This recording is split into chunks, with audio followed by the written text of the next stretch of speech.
kulanti waxaan wanaagsan daawadayaal meel kasta oo naga daawanaysan kuna soo dhawaada barnaamij gaar ah oo aan ka diyaarino wasiirka wasaaradda qorsheynta iyo horumarinta qaranka Dr. Sacad Cali Shire anagu doonayna maadaama wasaaradani tahay wasaaradda qaranka uga mas'uula qorsheynta iyo horumarintaba bal inaanu qodobbo dhowr ah wasiirka aanu ka wareysano saacad wasiir marka hore ku soo dhawow telefishinka qaranka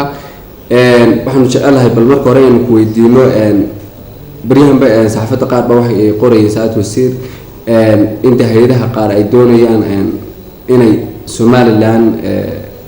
ka wareegaan oo tusaale ahaan xamar oo kale u wareegaan arintaasi saxaafaduna ay qoraysay maadaama taa wasiirka qorsheynta qaranka iyo horumarinta arrimahaasina aad mas'uul uga tahay qaranka bal xaaladeeda iyo maxaa dadweynaha u sheegi lahayd والله توركاسو وجرا وانو نسو غاري لكن حقيقة وحوية سوماليلاند مانتا waxa jooga ilaa 70 hay'adood oo caalamiya iyo ilaa 22 hay'adood oo UN ta isu geyn waa 29 ka cid tiri waanu wadanka ka baxayna amba xitaa hawshii aanu ka haynay baanu yareynayna annagu maanan arkin cid ka baxdayna ilaa hadda ma jirto markii aanu qaar ka mid aanu wareysanay haddii laga yaabo inay saameyn ku yeelato hawlahooda ay ka wadaan wadanka isbedelka ka yimi iminka Soomaaliya iyo Muqdisho ka yimi jawaabteena siin waxay ahaayeen ma waxba iska bedeli maayeen marka runtii aanu fili maayo ilaa imika xogta aynu hayno in deeqda layna siiyo iyo hay'adaha wadanka inoo jooga midna inay wax iska bedelayaan ilaa hadda waa tahay saacad wasiir waxa tahay wasiirka qorsheynta qaranka tani inta wasaaradda haysana qorshe fara badan baad u sameyseen hay'adaha iyo wasaaradda halkee bay maraysaa mashaariicda iyo horumarintii wixii Somaliland lagu horumarinayay dhinaca biyaha iyo caafimaadka iyo bal arrimahaasi dhanka hay'adaha marka laga eego halkay sidii loogu talagalay ilaahay hadda ma u fuliyaan horta inaku waxaanu leenahay qorshe aynu diyaarinay oo dhameystiray 2011 oo 5 sano ah kaas aynu ugu talagalay inuu noqdo hagaha hay'adaha waxyaabaha la inoo qabanayo dhinac walba hadday noqoto xagga horumarka bulshada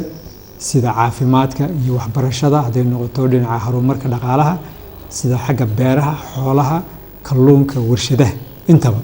qorshaha markay nagu talagalay inay hay'aduhu ay raacaan runtii nasiib darro sidii nagu talagalay uma raacin amba deeqda intii aynu ka filaynay inay nasiyaan sidaynu u dhameystiro qorshahaas weli kama hayno kamaynaan helin hase yeeshee hawlo badan bay ka wadaan wadanka way awalba ay ka wadeen dhinac walba way naga caawiyaan meelaha runtii ay u badan tahay amba ugu badan yahay waxtarkoodu waxa weeye waa qaybta caafimaadka iyo qaybta tacliinta laakiin qaybaha inuu baahanay kaabayaasha sidii wadooyinka maxaan ilaahdaaye biyo xidheenada maxaan ilaahdaaye dekedaha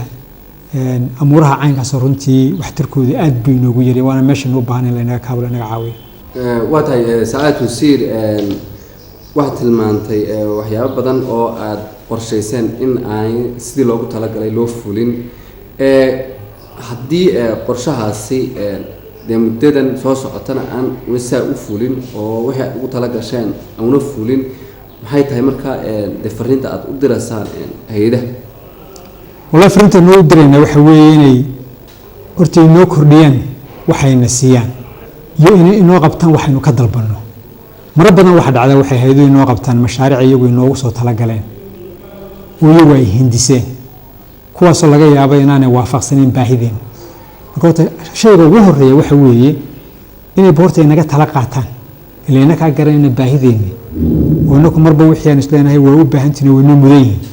ay culays ka saaraan taas waa fariinta ugu horreysay weey tan labaad waxa weeye inay kordhiyaan dhaqaalaha ay nasiyaan inagu waxaan wadan aan wali la ictiraafsanayn oo markaan fursad u haysan inuu deyn u ka qaato sida baaninka waaweyn ee hay'adaha waaweyn sida World Bank oo kale amba African Development Bank oo kale baaninka caalamiga laga qaatay deymaha ma qaadan karo way xubin ka mid yihiin iyada laftigeeda ictiraaf la'aantaasi waxay yacniga runtii ay nagu adkaysay sidii aynu heli lahayn maalgashadayaal caalami ah oo waddanka yimaada marka maadaama runtii dakhliga naga soo geli karaa meelaha ilahaas uu yaryahay waxaynu u baahanay inay noo kaabaan oo inoo badiyaan deeqda ayna siiyaan oo weliba iminka wixii ka dambeeya ay culayska saaran horumarka inagu waynu ka soo baxnay xaaladii degdeg ahayd hadda xaalad degdega ma joogno iyo xaalad maamul dhisna ma joogno waxaynu joognaa xaalad dhaqaale horumarineed marka waxay doonayaan culayska inay saaraan wax soo saarka iyo shaqo abuurka kuwaas baynu doonaa runtii waa tahay saacad wasiir dhinaca warshadaha marka la eego dee warshaduhu waxay ka mid yihiin kaabayaasha dhaqaalaha ugu waaweyn ee dal yeesho ilaa iyo hadda dee ganacsatadeena iyo weli warshadihii waxaad moodaa muhiimka lahaayeen xooga lama saaray dad badan yidhaahdaan waa maxay caqabadda ugu weyneed is odhan karto way hortaagan yihiin in Somaliland ay yeelato warshado dhinaca horumarinta ka qayb qaata horta waxaad tilmaantay warshaduhu aad iyo aad bay muhiim noogu yihiin weliba maadaama dadku magaalada ay soo galeen dadka markay magaalada soo galeen xoolihii iyo beerihii way ka yimaadeen wuxuun bay ka shaqayn karaan khadamaad iyo warshadun bay ka shaqayn karaan meesha shaqada ugu badan abuurtaana waa warshadaha weeye warshaduhu aad bay noogu yar yihiin 20 kama badna inta maanta shaqaysa laakiin ilaa inta waddanka aynu soo galay waa dhowr iyo 70 intiis diiwaan gelisay waan malaynayaa intii kale runtii way xidhmeen sababaha ugu waaweyn uu dhinaca mataqaanaa warshadaha aynu uga kobci weynin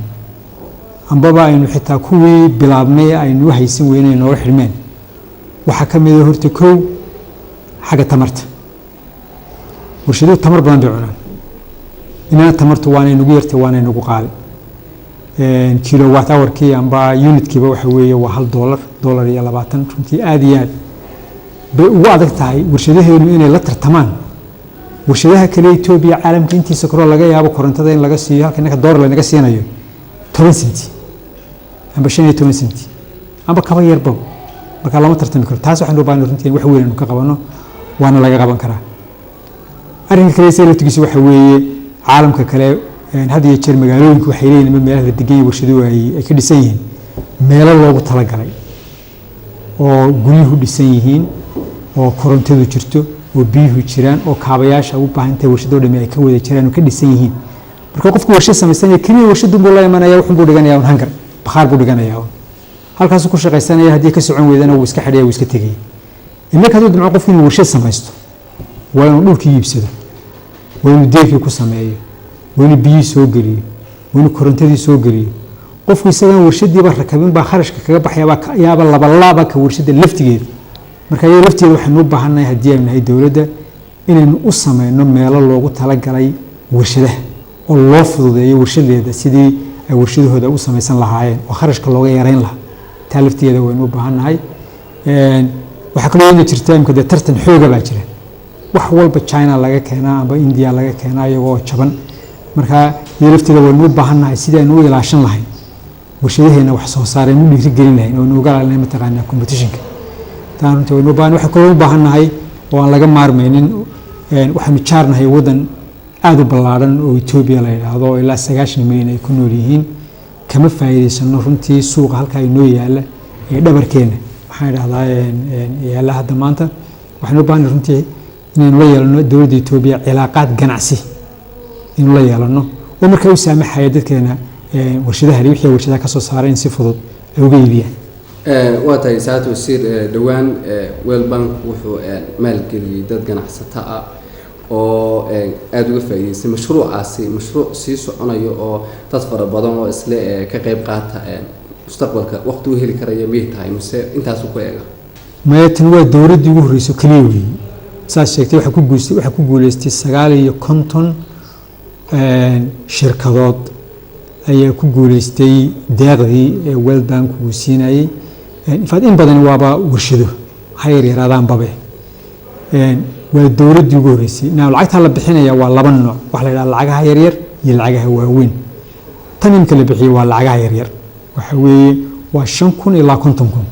lacagaha waa dowladda lacagaha waaweyn hadda ay gabagaba tahay iyadu waxa weeye waa 50,000 ilaa 150,000 waxa taa ka dambeynaysa hadana dowlad labaad oo lacagaha yar yar marka ilaa 3 jeer oo kale ayaa sanadkan oo kaliya inoo haro dowladood cidii ku guuleysan wada kuwii hore ay ka qayb geli kartaa amba ciddii aan kaba qayb gelin kuwii hore ay ka qayb geli kartaa. waa tahay dhinaca dee mashaariicaha amba meelaha aynu ka helo marka laga yimaado hay'adaha dowladda iyaguna waxaa jira amba Soomaaliland saaxiibda la aasay amba dowladaha carabta amba dowladaha kaleba mashaariicdaasi markay soo gaadho Soomaaliland sidee ku ugu horumarisaan dalka maxaad xooga saartaan? والله درت باهيدينو way badan tahay meel kastaba way jirtaa dhinaca adeegtaba dhinacaynu ka qablaanahay wax ka qablaanay ma jirto haba yaraatee hase yeeshee qaarna wax baynu ka buuxin qaarna wax kama inaan buuxin amba in badan baa inoo qabiyo inoo dhiman maanta waxyaabaha runtii inoogu daran waxa weeye biyuhu waxyaabaha inoogu mudan weeye mar walba biyuhu mushkilad inoogu hayaan mar walba inoogu yaryihiin oo abaar bayna haysa marna way nagu badan yihiin oo daadkooda bayna qaada sidii marka roobku aniga uu noo yimaado aynu daadka uga faa'iideysan lahayn oo kaydsan lahayn oo inuu isticmaalaan markii biyuhu naga yaraadaan xilliga jiilaalka ayaa farsamadiisa horta loo baahan yahay iyo ciddii naga caawin lahayd baba runtii hay'ado badan oo khayri ayaa naga caawiya arrinka biyaha inkastoo dee halkii aynu doonaynay aanay gaarsiisnayn mucaawanadaha wadamadaas waxay soo mariyaan inta badan hay'ado khayri iyagu ay leeyihiin ay soo mariyaan inaka dawlad ahaan gacanta waxbay noogama soo geliyaan laakiin tilmaantaynu leenahay meeshaynu uga baahannahay maaragtay iyo markay dhammeeyaan hadhowta maamulkeeda ayaynu leenahay inaku biyuhu waa mid baahiyahayna baahida kale jirtaa runteeduna waxa weeye waa xagga wax soo saarka khaasatan wax soo saarka beeraheena waxyaabaha aynu quudo waddankan ku quudanno siday u badan yihiin giddi waxaynu ka keennaa dibadda waxaad maalintii ku qadayso haddaad aragtee bileerkaaga maxaa dhahdaa ku jira amba baasta ha ahaado amba bariis ha ahaado amba maxaa dhahdaa xitaa khudradaba ha ahaado xitaa digaag ha ahaado wax weyn dawladanu ka keena wax kastoo dukaanka yaala dukadanu ka keena amba ha qasacadaysnaaso amba yaanu qasacadaysnayn marka xagga wax soo saarka beeraha ayaynu u baahanay runtii inaynu culays ka saaro laynagala caawiyo oo imka nasiib darraan saa laynooga caawin kalluunka laftigiisu waxa weeye waa waxa dee aynu ilaahay subxaana watacaala inoogu deeqay bad weyn baynu leenahay xeebteenu walaa 850 kilomitir way haddana kama faa'iidaysano marka taa lafteeda waxaynu u baahanay runtii laynaga kaabo laynaga caawiyo oo waxyaaba aynu u baahanay xagga laftigeedu dabcan waxbarashada khaasatan dhinaca farsamada waxbarashada farsamada hadda waxay nagu badan waxbarashada caamka ah laakiin ta farsamada ay nagu yar taa lafteeda waxaynu u baahanay runtii laynaga caawiyo waad ogtahay waddankeena shaqo la'aan badan baa ka jirta khaasatan dhalinyarada sababaha keena shaqo la'aantana waxaa ka mid ah xirfad la'aan baa ka mid ah iyadoo shaqo la'aan jirto dadkeennii ayaa haddana maalin walba dad baynu dibadda ka keena amba Kenya ka keena amba Hindiya amba Pakistan amba Ethiopia ka keena oo shaqooyinka haya waa shaqo dadkeenu way qaban karaan haddii xirfad lahaan lahaayeen marka xirfadeynta iyo kor u qaadida mataqaanaa aqoonta dhalinyaradeena iyo dadkeenaba guud ahaan runtii waa ran yadalteena u baahan naga caawiyo waa tahay su'aal kale haddaan ku weydiiyo dee saxaafadood og tahay wax weeye oo muraayadda inta badan bulshadu dee ka dhaahato xukuumadda wasiirada iyo guud ahaan xukuumadda waxqabadkeeda dhawaan dee qoraallo istaba jooga ayuu soo daaweyn jiray gaar ahaan geeska Afrika oo kale wasiir saacad ahaan wuxuu kugu sifeeyey wasiirka sanadka dhinaca amba horumarka amba dee ugu wanaagsan siduu isagu markaa hadalka u dhigay markaad aragtay bal dareenkaaga iyo maxaa istigood ku mutaysatay wallahi mid xumaa isla shaqada ma qabsatoon runtii waajibkaygu maan ka soo baxay waana fiicantay in la isku dhiiri geliyo cidii dadaalaysa inta badan waxay imka dhaqan inoo noqotay khaasatan xagga saxaafadda iyo miidiyaha inaynu isdhaliilo in la isdhaliilo xaq weeye meesha dhaliishu jirto la istoosiyaa waa dee shaqada saxaafadda weeye laakiin laftigeeda loo baahan in la dhiiri geliyo cidii dadaal dheeraada la timi runtii waa loo baahan yahay marka horta waa ku faraxsanahay in runtii ay dee qiimeeyeen ma ahayn yani waxaanu dadaalayeen in saa laga qiimeeyo amba laga amaano ma ahayn runtii waajibku ma ka soo baxayay laakiin waxaan rajaynayaa taasi inay dhiiri geliso dadka kalena wahagaag gabagabadii barnaamijkan fariinta u dambaysa dee dadweynaha ku daawanaya iyo maxaa la yidhahdaa xukuumadda guud ahaanba iyo beesha caalamkaba aad u jeedin lahayd dhinaca horumarka iyo qorshaha loo baahan yahay maxay tahay wallahi fariintooda dadkaan u dirayaa waxa weeye dadkeena reer Somaliland waxa weeye dadku dee way ku taabin karaan inaad garbahay ku qaban karaan inaad kacdo laakiin adigu waa inaad kacdaado adaa loo baahan in lugahaaga isku taagto waxaynu u baahanahay nahay reer Somaliland inaynu la soo baxno in waddankeena wixii khayraad ku jira subxaanahu wa ta'aala inuu siiyay inaynu la soo baxno inaynu dadaalka la nimaadno waxaan farayaa ganacsatada iyo maalqabeenkeena waddanka inay maalgashadaan maaha inay maalgashadaan maxaan idhahdaa ganacsi oo keliya laakiin inay maalgashadaan wax soo saarka beeraha maalgashadaan xoolaha maalgashadaan warshadaha maalgashadaan farintaasoo kale waxaan u diray qurbo joogga iyo laftigeeda waddankan wax fara badan baynu ka qabsan karnaa ka soo saari karnaa haddaynu dadaalka la nimaadno iyo inaynu aamino